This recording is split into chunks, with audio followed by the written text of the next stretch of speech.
red light camera scam is targeting people in Flower Mound. The crook is so convincing, in fact, he's ripped off 21 people so far in just a week. Fox 4's Melissa Cutler talked to police and a victim about how to make sure you're not next. Melissa. Yeah, Stephen, you know, he got away with $4,000 in 1 week from 5 of the 21 people.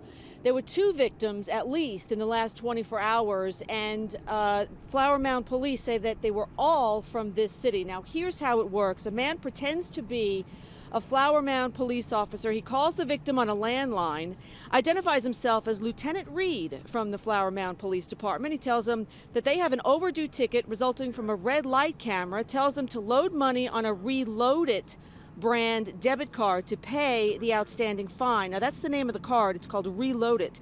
So the victim all say that this guy is very slick. The victims all do, all 21 of them. They say this guy knows their address, directs them to the nearest Tom Thumb to get the cards, never far away from their home. Once the victim loads the card with money, he gives them the card number, the money's gone. The guy had a regular, American voice that sounded police-like, that drew you in, and, in my case, kind of, like I say, knocked down my anti-spam radar. I was just so mad at myself, to fall for it, because and my wife even says, you never fall for stuff like that.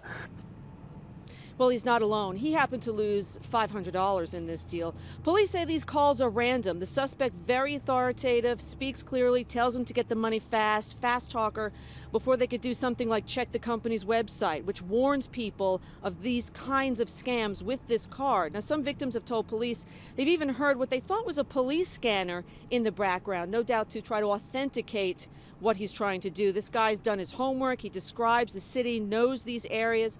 Police are talking to other municipalities to see if they have also experienced this. It's worth noting, Steve, that the city of Flower Mound doesn't have red light cameras. That's one clue. And also the fact that police are not going to call you at your home and tell you to put money on a card to pay an outstanding fine. They don't operate that way. So that's at least one way that you should know that got to check these things out. But this guy, Steve, is something a little different. He's a little different breed, because the folks I talked to say, he was just convincing enough that they went ahead and did it. All right. Back to you. Thanks for the warning. Maybe people won't fall for it from now on. Melissa Cutler in Flower Mound, nice job. Thank you.